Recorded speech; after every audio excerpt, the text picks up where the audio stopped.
section going on right there. It's kind of pretty good there.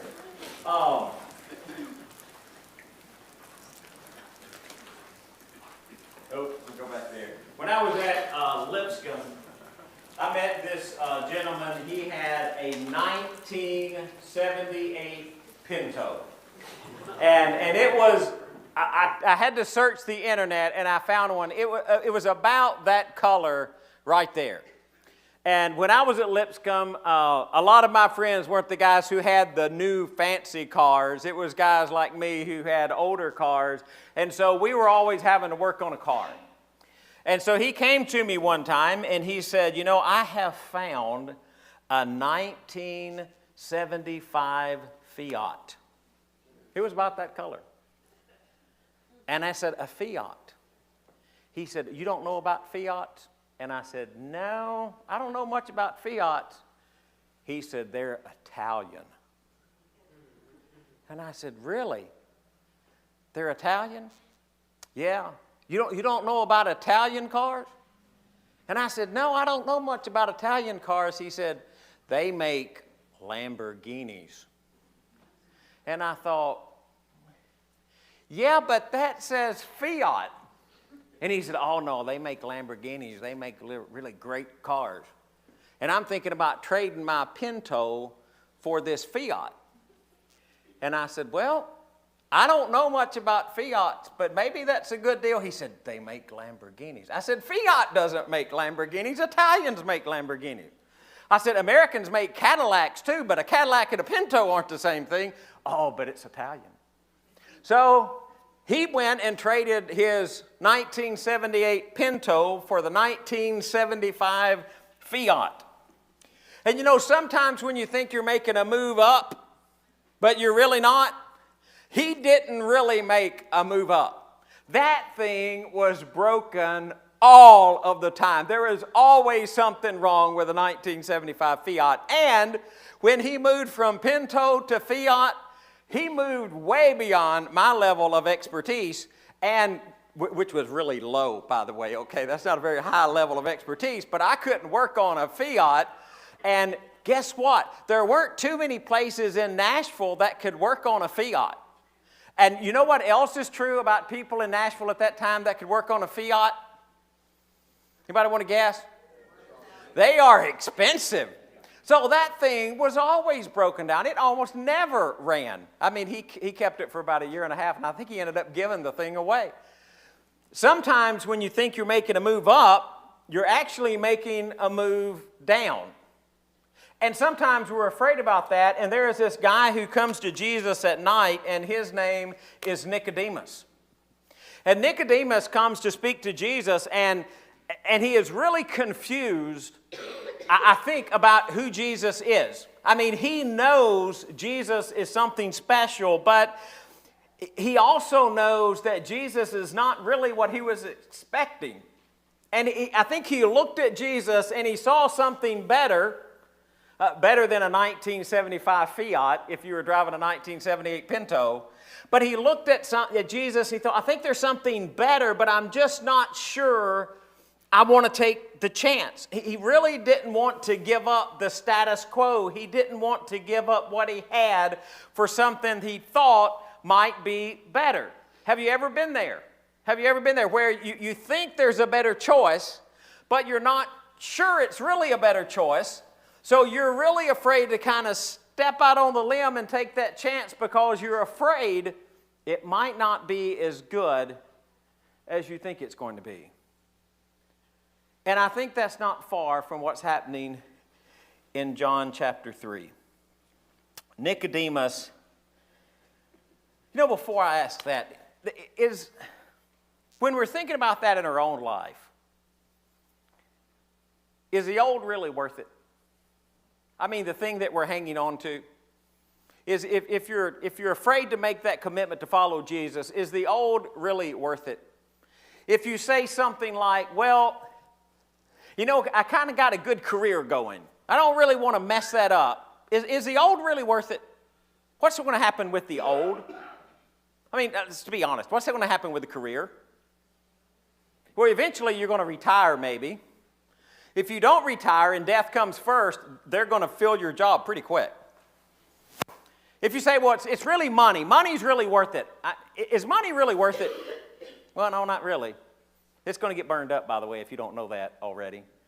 So you look at your life and you think, the thing that I'm hanging on to, the thing that I'm afraid to step away from, is it really worth what I think it's worth? You know, Nicodemus is probably best known for coming to Jesus at night, isn't he? You know, Nicodemus was that guy that came to Jesus at night. You know, Nicodemus only occurs 3 times in the New Testament. One is John chapter 3, which we're looking at. One is it's only in the Gospel of John too, by the way. One is John chapter 7.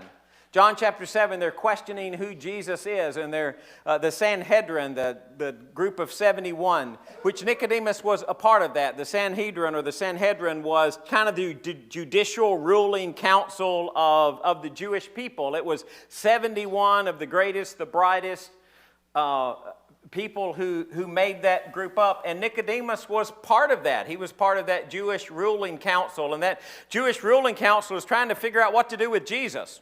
And they've sent people to arrest Jesus, and the people that they sent came back, and they didn't bring Jesus back with them, and they're like, what's going on with that? We sent you to do a job.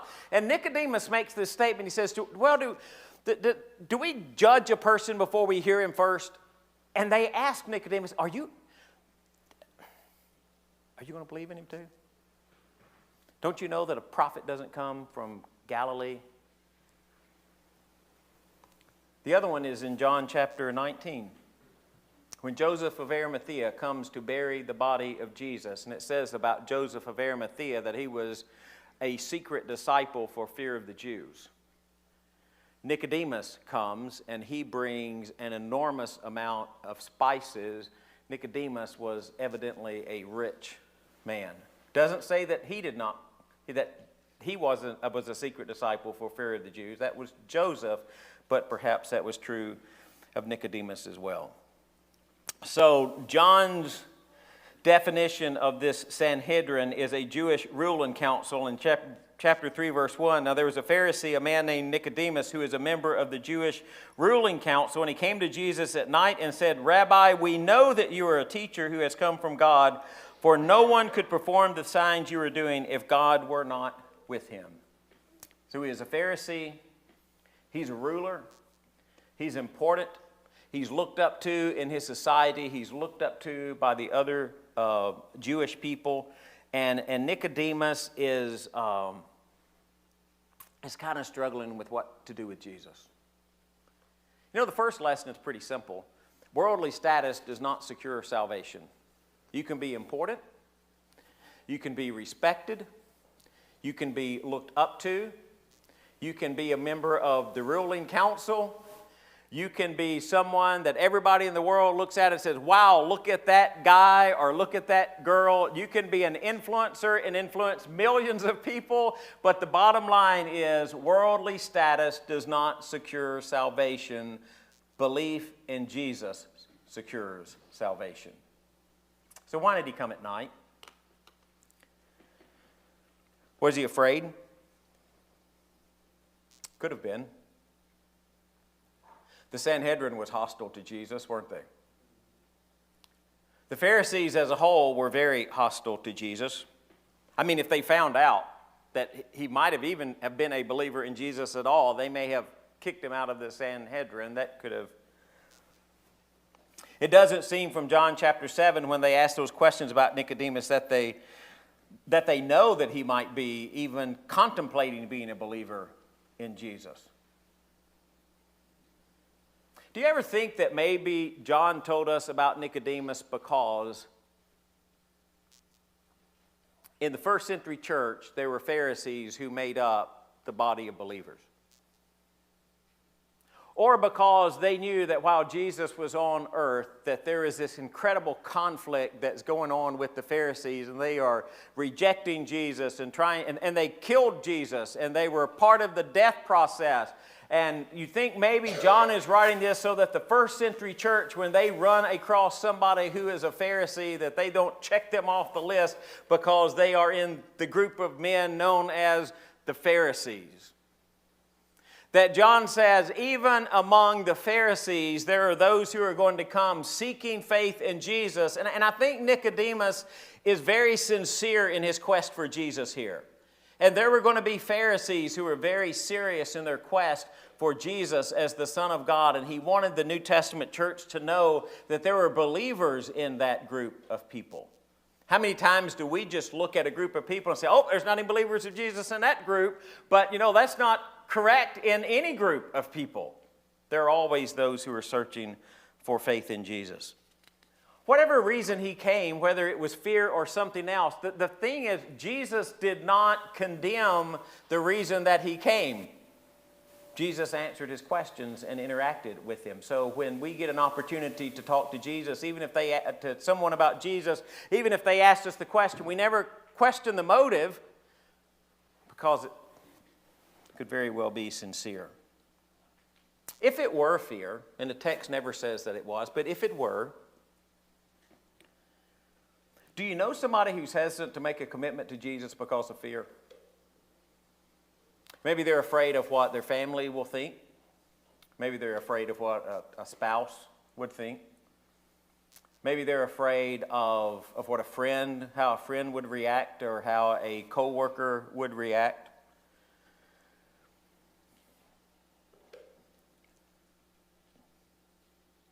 And is that you? Are you afraid to make a public commitment to Jesus because of fear of what somebody else might say? Or maybe it's not that you're afraid to make a public commitment to Jesus. It's not that you're afraid to become a Christian, but you're really afraid to fully engage in being a Christian because you just don't want to be so engaged that everybody might look at you and say, well, he's kind of a fanatic. I'd kind of like to be a fanatic for Jesus. I'd like to yell and scream and shout as much for Jesus as some people do for the Titans. That's not any reflection on the game yesterday either, by the way, okay? But it's just there, can you fully engage, or are you afraid? What if Nicodemus did not come to Jesus because he was afraid? What if he came because of convenience?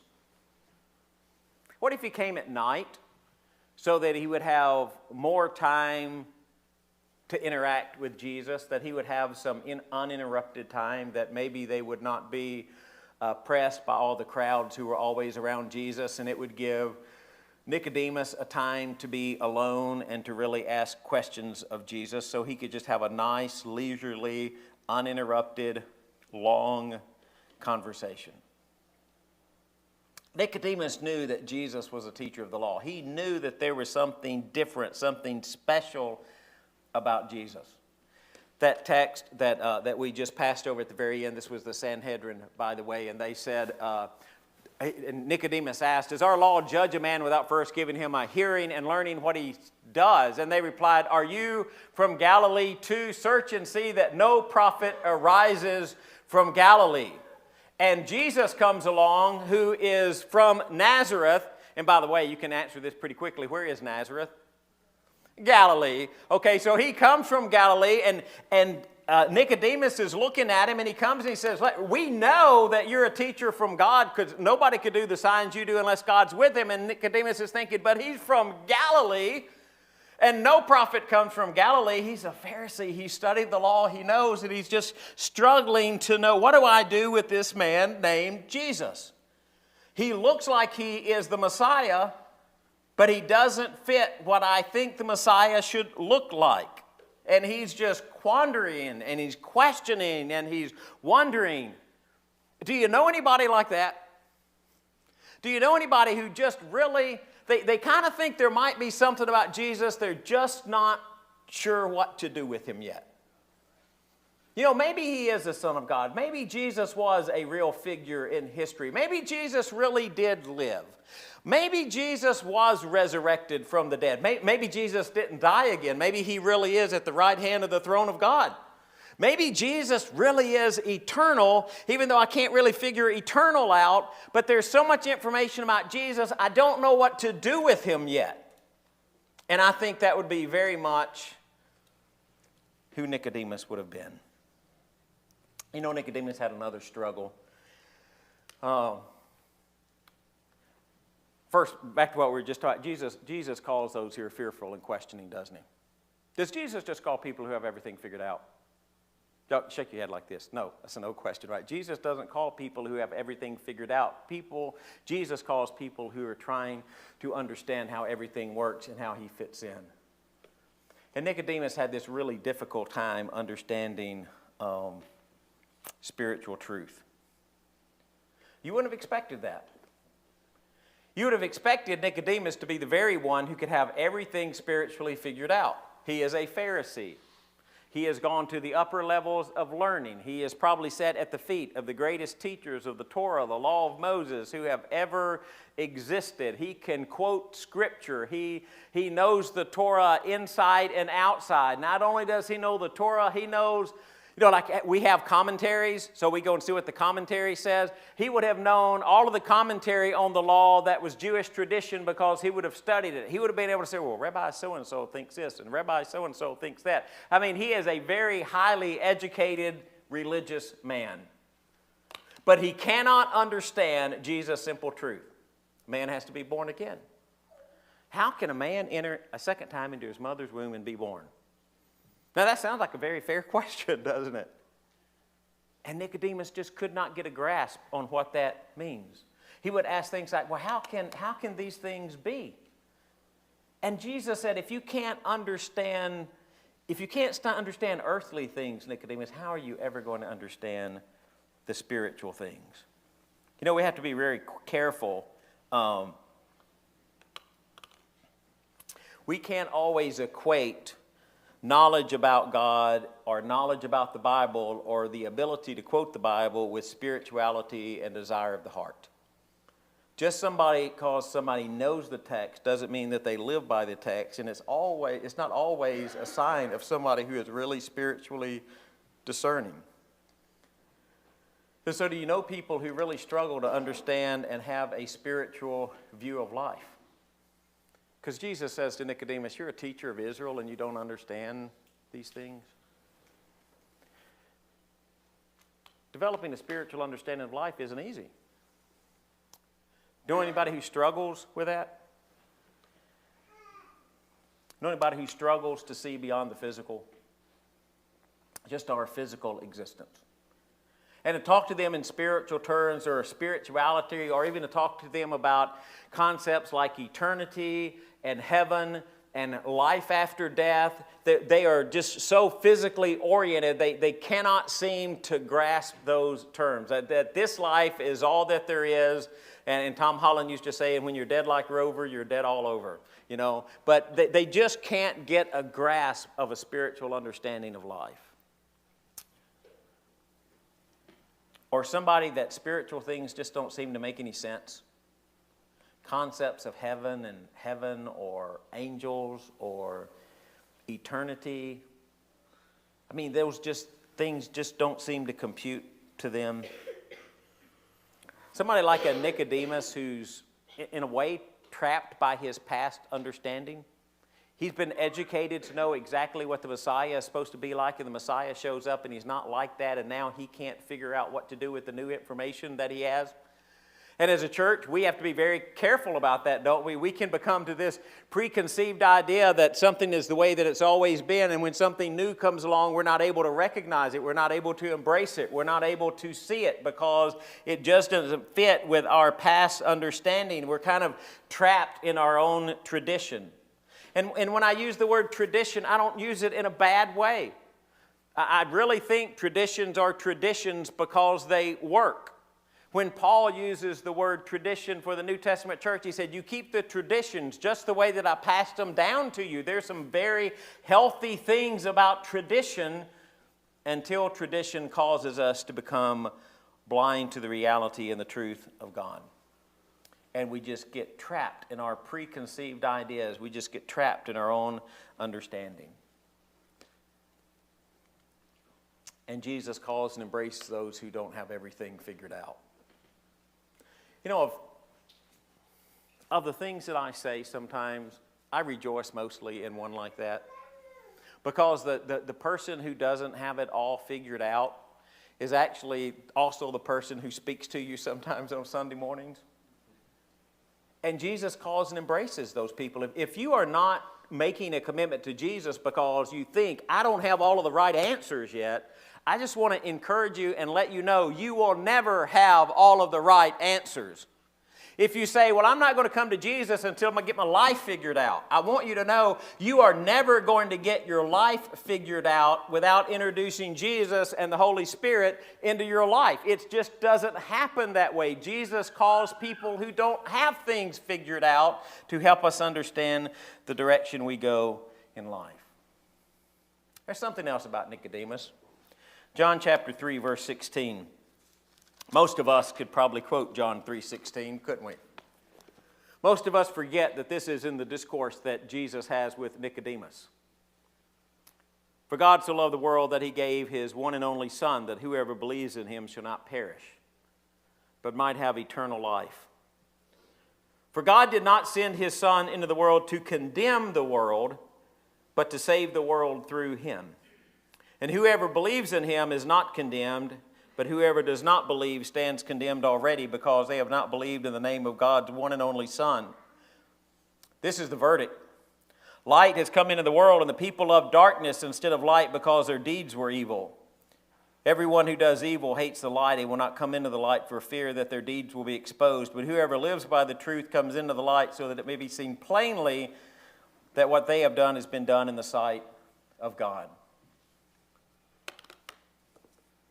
God did not send his Son into the world to condemn the world, but to save the world through him.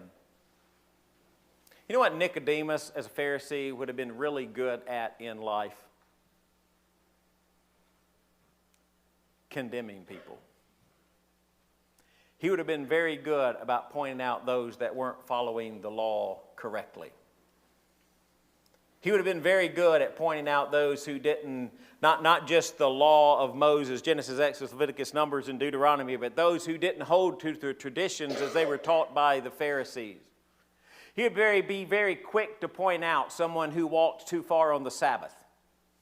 Or he would be very quick to point out someone who didn't lead an animal the proper way properly to the way to drink on the Sabbath, because there's this whole section of laws about how you do that. He would have been very quick at condemning someone if they violated his thought process of what work on the Sabbath was. He had been really good at condemning. And don't you think it's interesting that Jesus comes and he says, you know what? God sent his Son into the world not to condemn the world, but to save the world. To save the world. And Nicodemus, and all this condemning that all you're doing, and all of this follow the law, the letter of the law, and the thought of the law, and the interpretation of the law, and all of the things that Nicodemus would have been so accustomed to doing every day, Jesus just looks at Nicodemus and says, you know who's condemned, Nicodemus? The one who does not believe in the Son of God. And isn't it interesting that there was Nicodemus that night, and Jesus was saying, Nicodemus, the one who's condemned is the one who doesn't believe in the Son of God. And Nicodemus is talking to the Son of God. I've often wondered, did Nicodemus become a believer? My own personal thought process is he probably did, and I think that's illustrated by the things that he brought to the burial of Jesus, but I don't know. The text never specifically says. But I know this. Everybody has to be born again. That was the message Jesus gave to Nicodemus. So do you have a 1978 Pinto? Not really, just figuratively. You got a 1978 Pinto that you just don't think is the best in the world, and you kind of want to trade up to something better, but you're kind of afraid to trade because you're afraid you're going to get a 1975 Fiat instead of maybe a 1975 Lamborghini. Do you think there might really be something special about Jesus, but you are just afraid, and in American terminology, you're afraid to walk out on that limb because you're just afraid that maybe that limb won't hold, or maybe what you think is great may not turn out to be as great as you think it is? You know what I know about Nicodemus? The disciples deserted Jesus, and Nicodemus showed up to bury him. That's what I do know. Are you afraid to take a chance on Jesus because you're afraid that what you are moving toward is not better than what you have? Or do you know a Nicodemus? Do you know somebody in their life that's just afraid to take that step of commitment? And maybe you can say a word, maybe you can be an influence, maybe you could ask a question, maybe you will be the one to help them down that path of faith in Jesus Christ. When I read John chapter 3, I'm very excited that Nicodemus came to Jesus, even though it was at night. And I think of all the people that I know who need to come have a meeting with Jesus. And if you're one of those, we're going to ask you to come while we stand and sing.